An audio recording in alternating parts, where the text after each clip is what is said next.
আর thumbnail আর title দেখে তো বুঝতেই পারছো আজকে কি নিয়ে, কোন রেসিপি নিয়ে তোমাদের সামনে আজকে দেখাতে চলেছি।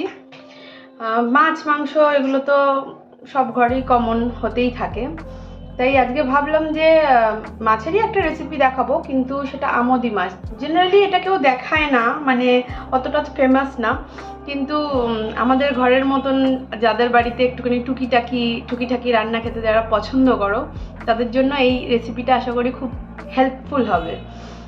তা আজকে আমোদি মাছের রেসিপিটা করব। এটা খুব একটা ঝামেলার রেসিপি না, কিন্তু খেতে খুব টেস্টি হয়। মাছটা খুব টেস্টি, তো খেতে খুব টেস্টি হয়। তাহলে চলো দেখি কিভাবে আমি করছি, তোমরা সেইভাবেই করো।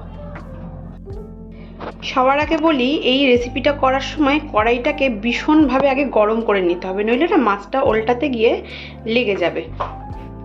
এ দেখো,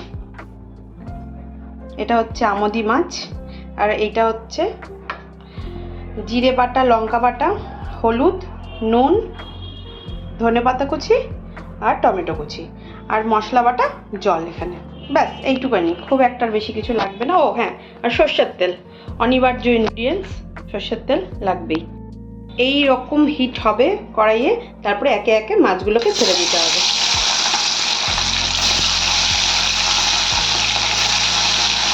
অল্প অল্প করে, বেশি খুব একটা ছাড়বে না, নরম মাছ তো ভেঙে যাওয়ার পসিবিলিটি থাকে।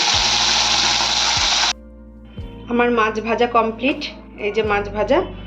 আর ওই তেলেই একটু কালো জিরে ফোড়ন দিয়ে দিতে হবে। ফোড়ন প্রায় হয়ে গেছে, টমেটো কুচি দেবো,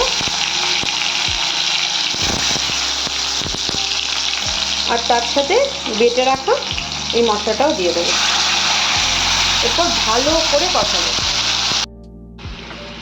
এবার দেখো কষাচ্ছি, আর হলুদ দিয়ে আর যেটা মশলা ধোয়া যে জলটা ছিল ওইটা দিয়ে এরকমভাবে কিছুক্ষণ ফুটতে দেবো। মশলার গা দিয়ে তেলটা ছেড়ে দিয়েছে, আর একটু কষানো হলে প্রায় ওই 1 মিনিটের মতো, তারপরে জল দিয়ে দেবো। জল দিয়ে ফোটানোর পর কিছুক্ষণ পর মাছগুলো দিয়ে দিয়েছিলাম, আর 2-1 মিনিট ফুটিয়েই নামিয়ে নিয়েছিলাম। দেখো কীরকম এসছে। রেসিপিটা কেমন লাগলো তোমরা সবাই আমাকে জানিও, আর লাইক শেয়ার কমেন্ট করতে অবশ্যই ভুলে যেও না, আর প্লিজ সাবস্ক্রাইব করে দিও। আজকের মতন টাটা।